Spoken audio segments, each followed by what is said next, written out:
बिस्मिल्लाहिर्रहमानिर्रहीम। अस्सलाम वालेकुम स्टूडेंट्स। आज हम अपने चैप्टर नंबर 6 फ्लूइड डायनेमिक्स की जो बेसिक इक्वेशन है बर्नौलीज इक्वेशन उसको डिस्कस करेंगे और ये आज हमारा मेन टॉपिक है। ठीक है, इसकी डेरिवेशन हम करेंगे और इसको डिस्कस करेंगे। नाउ स्टूडेंट्स, अब हम अपनी बर्नौलीज इक्वेशन जो है उसको ड्राइव करते हैं और डिस्कस करते हैं। Here we can define as this equation relates the pressure, fluid speed and height for flow of an ideal fluid. ठीक है स्टूडेंट्स, अब हम अपनी इक्वेशन को ड्राइव करते हैं और इसके लिए हम एक ट्यूब कंसीडर करते हैं। ठीक है, जिसमें से हमारा फ्लूइड जो है वो फ्लो करेगा। इस ट्यूब की खास बात यह है कि इसके 2 different area of cross section है। ठीक है, जैसे इस फिगर में हमें नजर आ रहा है कि इस वक्त मेरा पॉइंटर जहाँ मौजूद है, तो इस ट्यूब का एक एरिया ऑफ क्रॉस सेक्शन है A1, ठीक है, और दूसरा एरिया ऑफ क्रॉस सेक्शन है A2। ये दोनों एरियाज एक दूसरे से मुख्तलिफ हैं, मतलब यानी कि अगर हम इसको डिफाइन करें इस तरह कि A1 is less than A2। ठीक है, A1 area of cross section A2 से छोटा है। ठीक है, तो अब A1 area of cross section से जब हमारा फ्लूइड जो है वो फ्लो करेगा, तो यहाँ पर हम एक रीजन मार्क कर लेते हैं जिसके अंदर हमारा फ्लूइड जो है हम उसको ऑब्जर्व कर रहे होंगे। ठीक है, तो A1 area of cross section के दौरान जो रीजन हम मार्क करते हैं, उस रीजन के अंदर जब फ्लूइड मूव करेगा तो वो डिस्प्लेसमेंट कवर करेगा डेल्टा x1। इस दौरान हमारे फ्लूइड की जो वेलोसिटी होगी वो होगी v1। इस दौरान जो मास यहाँ से पास हो रहा होगा वो होगा डेल्टा m1। इसी तरीके से हमारा जो फ्लूइड है उसके ऊपर जो एयर प्रेशर यहाँ एक्ट करेगा वो होगा आपके पास P1। ठीक है, और हमारा ये जो एरिया ऑफ क्रॉस सेक्शन वाला पोर्शन है, ये जो रीजन है, ये हमारी सरफेस से, ग्राउंड सरफेस से h1 हाइट पर मौजूद है। ठीक है, अब इसी तरीके से हम अपने दूसरे रीजन या दूसरे एरिया ऑफ क्रॉस सेक्शन की बात करते हैं जो कि हम A2 रिप्रेजेंट कर रहे हैं। ठीक है, यहाँ पर जो रीजन हम मार्क कर रहे हैं उस दौरान जो हमारा फ्लूइड फ्लो करेगा उसको हम ऑब्जर्व करेंगे और ये जो डिस्प्लेसमेंट कवर करेगा वो होगा डिस्प्लेसमेंट डेल्टा x2।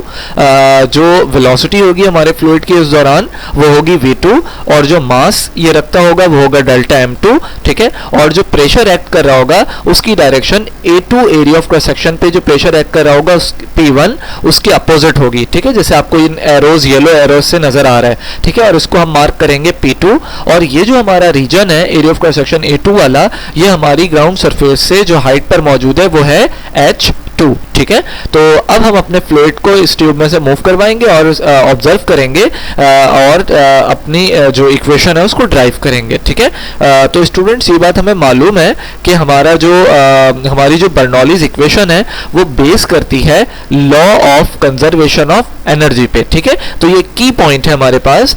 इस बेस पे हम अपनी इक्वेशन को ड्राइव करना स्टार्ट करते हैं। तो हम ये इक्वेशन लिख सकते हैं कि delta W is equal to delta KE plus delta PE। ये हमारी इक्वेशन नंबर 1 है। ठीक है, अच्छा स्टूडेंट्स, अब जरा law of conservation of energy देखिए कि हमारे पास इस ट्यूब में जो फ्लूइड मूव कर रहा होगा, जो फ्लो करेगा, वो बेसिकली हमारी वर्क एनर्जी की वजह से मूव करेगा। यानी हम इस फ्लूइड पे वर्क करेंगे, यानी फोर्स लगाएंगे और ये डिस्प्लेसमेंट कवर करेगा। मींस कि हम इस फ्लूइड पे वर्क करेंगे और ये वर्क एनर्जी हमारे इस फ्लूइड को इस ट्यूब के अंदर मूव करवा रही होगी। यानी हमारी वर्क एनर्जी इस ट्यूब में फ्लो करने वाले फ्लूइड की काइनेटिक एनर्जी और इसकी पोटेंशियल एनर्जी में डिवाइड हो जाएगी। ठीक है, क्योंकि फ्लूइड इस ट्यूब में फ्लो कर रहा होगा तो वर्क एनर्जी इसकी काइनेटिक एनर्जी में हमें नजर आ रही होगी, यानी डिवाइड हो रही होगी। और क्योंकि इसकी ये दोनों एरियाज हमारी सरफेस से, ग्राउंड सरफेस से डिफरेंट हाइट्स पर मौजूद है, तो ये फ्लूइड अपने पास पोटेंशियल एनर्जी रखेगा। ठीक है, तो यानी हमारा वर्क, काइनेटिक एनर्जी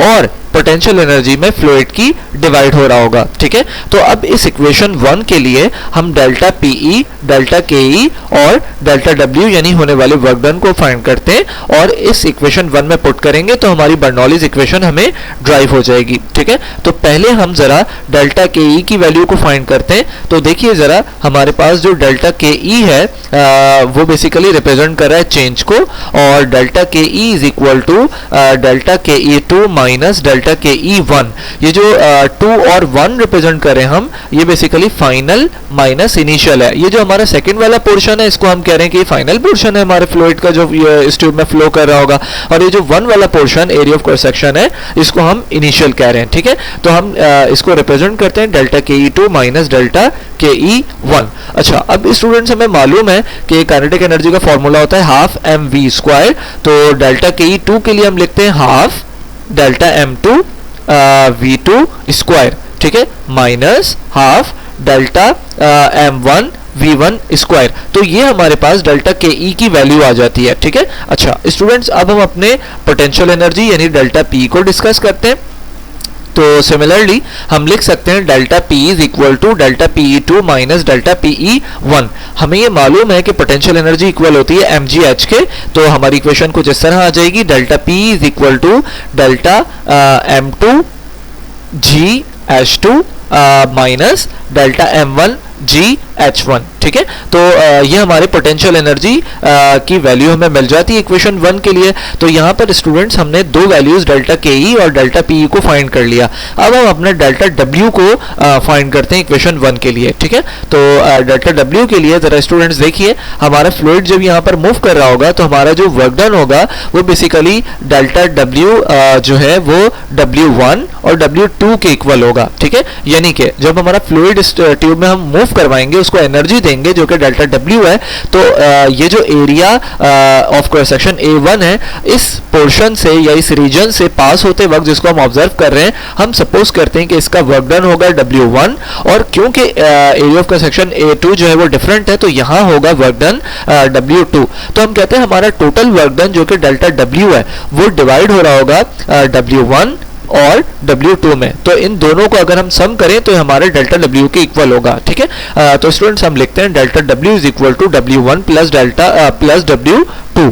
ये हमारी इक्वेशन नंबर 2 है। नाउ स्टूडेंट्स, अब रीजन ये जो एरिया ऑफ क्रॉस सेक्शन 1 वाला रीजन है, इस दौरान W1 हम परफॉर्म कर रहे हैं। ठीक है, तो हम इसको फाइंड कर लेते हैं कि इसकी क्या वैल्यू है। सिंपली हमारे पास जो फॉर्मूला होता है वर्क डन का वो इक्वल होता है फोर्स इनटू डिस्प्लेसमेंट के। ठीक है, तो W1 को हम रिप्रेजेंट कर रहे हैं, W1 is equal to F1 into displacement delta X1। ठीक है, ये हमारा बेसिक फॉर्मूला है वर्क डन का। अच्छा, अब स्टूडेंट्स ये देखिए, ये जो हमारे पास फोर्स है, हम इसको प्रेशर के फॉर्मूले से अरेंज कर लेते हैं। हमें मालूम है प्रेशर का फॉर्मूला होता है P is equal to F upon A।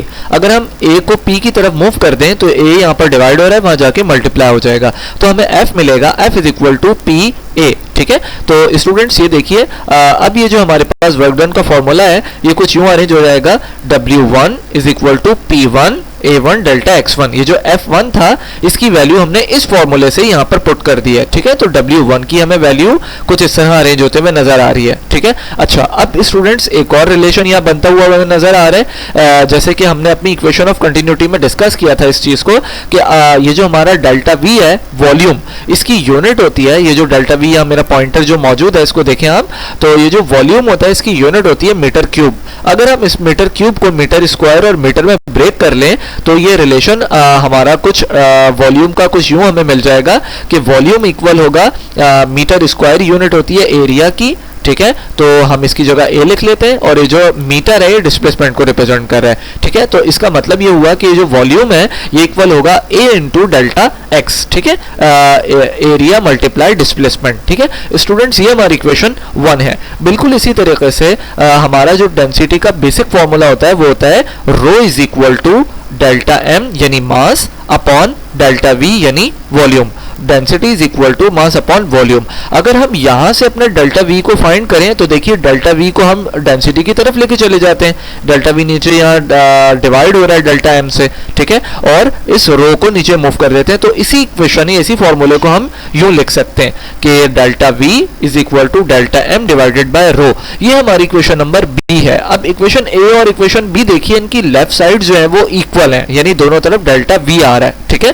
तो हम इन दोनों को कंपेयर कर देते हैं, इक्वेशन ए और बी को, तो हमारे पास इक्वेशन आ जाएगी या रिजल्ट आ जाएगा a into delta X is equal to delta M upon rho. Students ये जो a इंटू डेल्टा एक्स आ रहा है, अब ये वर्क डन वाली जो इक्वेशन हमारी बनी थी इसमें लिखा हुआ है a1 डेल्टा x1, तो इस वैल्यू को हम रिप्लेस कर पाएंगे डेल्टा m ओवर रो से, ठीक है। तो अब देखिए हम इसको इस तरह लिखते हैं कि हमारा जो वर्क डन है फाइनली W1 वो हमें यूं मिल जाएगा, W1 is equal to P1, ये प्रेशर एज इट इज आ गया, और A1 डेल्टा x1 की जगह हमने इस फॉर्मूले के अकॉर्डिंग लिख लिया डेल्टा m1 डिवाइडेड बाय रो। अच्छा स्टूडेंट्स, ये जो हम रो लिख रहे हैं इसको रो 1 नहीं लिख रहे, ठीक है, या यहाँ पर हम रो 2 नहीं लिखेंगे, एरिया ऑफ क्रॉस सेक्शन 2 के लिए रो 2 नहीं लिखेंगे।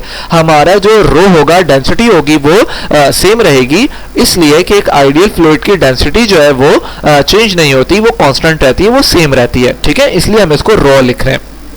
अच्छा, अब स्टूडेंट्स हमने W1 की वैल्यू को फाइंड कर लिया है, ठीक है। अब अगर हम W2 की बात करते हैं तो देखिए W2 भी बिल्कुल इसी तरह ड्राइव होगा, सिर्फ उसके सब स्क्रिप्ट में 2 आ जाएगा, ठीक है। तो अगर हम W2 का फॉर्मूला लिखना चाहें तो हम कुछ इस तरह लिख सकते हैं कि W2 is equal to F2 delta X2, देखिए इससे सिमिलर है, ठीक है। और हमारे पास W2 इक्वल होगा P2, ये जो F की वैल्यू हम पुट कर देंगे, फोर्स की वैल्यू, ठीक है, ये जो हमारे पास फोर्स का रिजल्ट है यानी वैल्यू है, F is equal to PA, तो देखिए F2 इक्वल हो जाएगा P2 A2, और ये डेल्टा x2 यहाँ पर एज इट इज लिखा हुआ है। यहाँ पर एक पॉइंट है जो मैं हाईलाइट करूंगा, ये देखिए जिस वक्त मेरा पॉइंटर यहाँ पर मौजूद है इसके साथ माइनस आ रहा है, यानी W2 हमारा माइनस में होगा। वो इस वजह से कि आप यहाँ पर इस फिगर में देख सकते हैं कि जो P1 है इसकी डायरेक्शन P2 से अपोजिट है, ठीक है। तो अगर हमने P1 जो कि W1 में लिया है इसको पॉजिटिव लिया है, ठीक है, तो हमारा जो P2 है वो P1 से अपोजिट है, तो हम W2 में जो P2 लिख रहे हैं उसको माइनस के साथ लिख रहे हैं, ठीक है।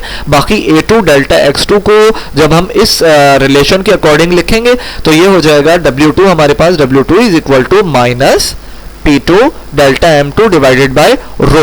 अब स्टूडेंट हमारे पास W1 और W2 की वैल्यूज आ चुकी हैं, इन दोनों वैल्यूज को हम अपनी इक्वेशन नंबर 2 में पुट कर देते हैं, ठीक है। तो इक्वेशन नंबर 2 हमें कुछ यूं मिलेगी, वैल्यू पुट करने के बाद delta W is equal to P1 delta M1 divided by rho minus P2 delta M2 divided by rho, ठीक है। तो ये हमारे डेल्टा W की वैल्यू भी हमें मिल गई। नाउ स्टूडेंट्स, अब हमारे पास इक्वेशन 1 के लिए तीनों वैल्यूज आ चुकी हैं, यानी डेल्टा W, डेल्टा KE और डेल्टा PE। अब इन तीनों वैल्यूज को हम अपनी इक्वेशन 1 में पुट करते हैं, इस डेरिवेशन को आगे कंटिन्यू करते हैं।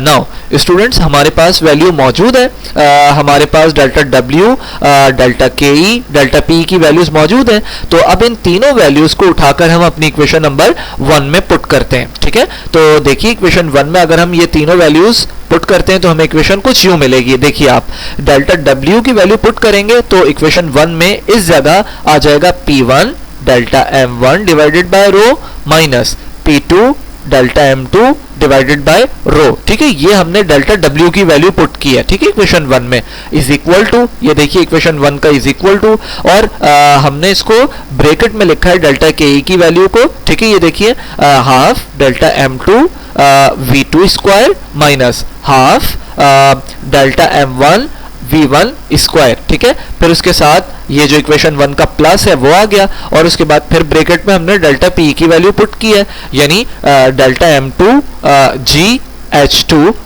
माइनस डेल्टा M1 GH1, ठीक है। तो ये वैल्यूज हमारे पास हमने पुट की है इक्वेशन 1 में। अच्छा, अब स्टूडेंट्स हमें मालूम है कि हमारे पास फ्लूइड में जो मास एंटर होगा वो वही मास आउट होगा, यानी कि मास हमारे पास कंजर्व होगा जो इस फ्लूइड का इस ट्यूब के अंदर फ्लो करेगा। तो हम ये कह सकते हैं कि डेल्टा M1 जो है वो डेल्टा M2 के इक्वल है, और ये जो इक्वेशन में हमने वैल्यूज पुट की हैं, ठीक है, इसमें हम डेल्टा M1 और डेल्टा M2 को रिप्लेस कर देते हैं M से, क्योंकि मास कंजर्व होगा, ठीक है।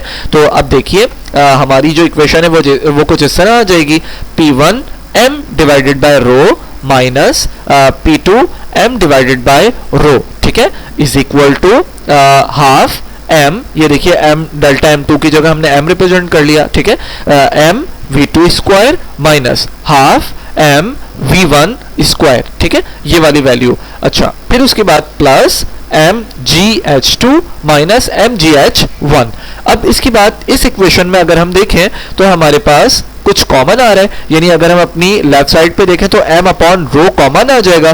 तो m अपॉन रो कॉमन आने के बाद ब्रैकेट में हम इसको लिख लेते हैं P1 माइनस P2 हमारे पास बचा लेफ्ट हैंड साइड पे। अब राइट हैंड साइड पे इक्वेशन में देखें तो यहाँ पर पूरी इक्वेशन में यानी राइट हैंड साइड की तरफ हमारे पास m कॉमन आ रहा है, तो ये m कॉमन कर लिया हमने, ठीक है। अब ये m से m कैंसिल हो जाएगा और ये जो रो है इसको हम अपने राइट साइड पे भेज देते हैं। ये रो यहाँ पे डिवाइड हो रहा है, राइट साइड पे जाके मल्टीप्लाई होगा, तो इक्वेशन कुछ यूं लिख पाएंगे हम P1 माइनस P2, देखिए एज इट इज लिखा हुआ है, और ये जो रो डिनोमिनेटर में था राइट साइड पे जाके मल्टीप्लाई हो गया और m से m कैंसिल हो चुका है, ठीक है।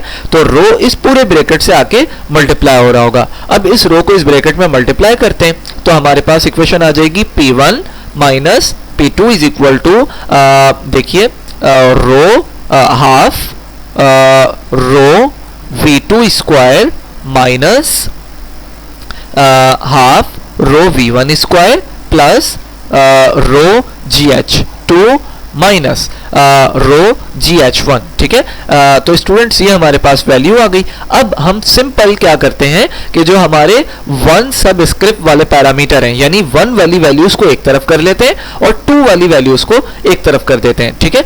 तो अब ये देखिए ये जो P1 वैल्यू है मैं अपनी राइट हैंड साइड से ये जो माइनस वाली दोनों वैल्यूज हैं यानी ये जो minus half rho V1 square और माइनस रो GH1 है, इन दोनों को लेफ्ट साइड पे मूव कर देता हूं यानी P1 के पास, ठीक है। और ये जो माइनस P2 लिखा हुआ है इसको राइट साइड पे लेके आ जाता हूं, तो इक्वेशन कुछ इस तरह हो जाएगी, देखिए P1 plus half rho V1 square, ये वाली जो वैल्यू थी ना इसको हमने राइट साइड से लेफ्ट साइड पर मूव कर दिया तो ये प्लस हो गया है, ठीक है। अच्छा, इसी तरह ये जो माइनस में वैल्यू थी रो GH1 इसको अपनी लेफ्ट साइड पे ले गया तो ये प्लस हो गया। अब इसके बाद इक्वल ये जो P2 माइनस था उधर जाके प्लस हो गया यानी राइट हैंड साइड पे जाके प्लस हो गया, और पहले से हाफ रो V2 स्क्वायर लिखा हुआ है और पहले से ही प्लस का हाफ प्लस का रो GH2 लिखा हुआ है, ठीक है। तो ये हमारे पास वैल्यू आ गई है कि P1 half rho V1 square plus rho GH1 is equal to P2 plus half rho V2 square plus rho GH2। Students ये हमारे पास इक्वेशन आती है जिसकी बेस पे हम इसी रिलेशन को इस तरह भी लिख सकते हैं, देखिए P plus half rho V square plus rho GH is equal to constant, ठीक है। ये इक्वेशन बेसिकली बर्नौलीज इक्वेशन को रिप्रेजेंट करती है, और ये जो इक्वेशन को हम बात कर रहे थे कि ये प्रेशर, फ्लूइड, स्पीड और हाइट को डिस्कस करती है, तो ये इक्वेशन देखिए इसके अंदर आपको ये हाईलाइट हो रहा है, ठीक है। नाउ स्टूडेंट्स आज हमारे पास सिंपल से टू क्वेश्चंस हैं बर्नौलीज इक्वेशन से रिलेटेड।